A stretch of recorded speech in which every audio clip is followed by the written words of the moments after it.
Welcome to crypto market pulse. आपके साथ मैं हूं अयाज, क्रिप्टो मार्केट से आज की बड़ी खबरों के साथ। चलिए देखते हैं आज के टॉप हेडलाइंस। बिटकॉइन में गिरावट, प्राइस $66,500 की रेंज पे। Kazakhstan central bank crypto assets पे $350 मिलियन इन्वेस्ट करेगा। यूएस फेड का फैसला, टोकनाइज्ड सिक्योरिटीज पर वही कैपिटल रूल्स लगेंगे जो ट्रेडिशनल एसेट्स पर लगते हैं। Stable coin regulatory bill pass करने वाला यूएस का पहला स्टेट बना फ्लोरिडा।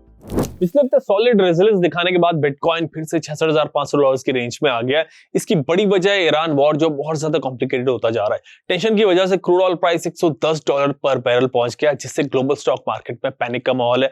यूएस स्टॉक फ्यूचर्स भी करीब 2.5% नीचे है। बिटकॉइन पर भी सेलिंग प्रेशर बढ़ रहा है। 7 मार्च को बिटकॉइन ETF से $348 मिलियन का आउटफ्लो भी रिकॉर्ड हुआ। जब तक वेस्ट एशिया के हालात नहीं सुधर जाते तब तक बिटकॉइन पर सेलिंग प्रेशर बना रहेगा, प्राइस और नीचे जा सकते हैं। कजाकिस्तान का सेंट्रल बैंक अपने गोल्ड और फॉरेन एक्सचेंज रिजर्व से $350 मिलियन क्रिप्टो लिंक्ड एसेट्स में इन्वेस्ट करेगा।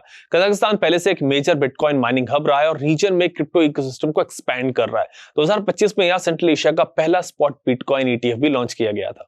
यूएस में फेडरल रिजर्व और रेगुलेटर्स ने क्लैरिफाई किया है कि टोकनाइज्ड सिक्योरिटीज को कैपिटल रूल्स के मामले में ट्रेडिशनल एसेट्स की तरह ही ट्रीट किया जाएगा। बैंक्स को भी इन एसेट्स के लिए एक्स्ट्रा पैसा रखने की जरूरत नहीं होगी, जो पहले रिस्की एसेट्स के लिए जरूरी होता था। ये फैसला इसलिए लिया गया है क्योंकि बड़ी फाइनेंस कंपनीज टोकनाइजेशन में काफी इंटरेस्ट दिखा रही हैं। यूएस स्टेट फ्लोरिडा ने स्टेट लेवल पर स्टेबल कॉइन्स को रेगुलेट करने के लिए एक नया फ्रेमवर्क अप्रूव किया है। बिल क्लियर होने के बाद किसी भी कंपनी को फ्लोरिडा में स्टेबल कॉइन निकालने के लिए ऑफिस ऑफ फाइनेंशियल रेगुलेशन से लाइसेंस लेना पड़ेगा। इसका मकसद फेडरल जीनियस एक्ट के साथ तालमेल बिठाना और इन्वेस्टर्स के पैसे को सेफ रखना है। अब चेक करते हैं कि मार्केट में top gainers and top losers कौन से रहे।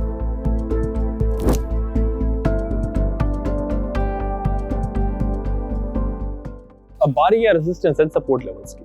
बिटकॉइन का रेजिस्टेंस लेवल है $17,000 से $71,000 के बीच और सपोर्ट लेवल है $65,500 से $66,000 के बीच।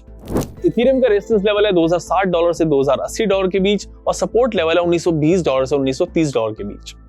BNB का रेजिस्टेंस लेवल है $645 से $661 के बीच और सपोर्ट लेवल है $604 से $608 के बीच। सोलाना का रेजिस्टेंस लेवल है $88 से $89 के बीच और सपोर्ट लेवल है $80 से $81 के बीच। XRP का रेजिस्टेंस लेवल है $1.40 से $1.41 के बीच और सपोर्ट जोन है $1.30 से $1.33 के बीच। इस वक्त क्रिप्टो मार्केट काफी वोलेटाइल है। जियोपॉलिटिकल इंस्टेबिलिटी की वजह से क्रिप्टो मार्केट पर सेलिंग प्रेशर बढ़ रहा है। बिटकॉइन जो पिछले हफ्ते $14,000 के लेवल पे था, अब गिर के $65,500 के आसपास आ गया है। ऐसे में संभल कर ट्रेड करें। जब तक मार्केट नॉर्मल नहीं होता, एग्रेसिव ट्रेड लेने से बचें। अगर आप इन्वेस्ट करना चाहते हैं तो लॉन्ग टर्म का नजरिया रखकर स्ट्रॉन्ग कॉइन्स में थोड़ा थोड़ा करके इन्वेस्ट कर सकते हैं। और अगर क्रिप्टो से रिलेटेड आपका कोई सवाल है तो स्क्रीन पर नीचे दिए गए नंबर पर कॉल कर सकते हैं।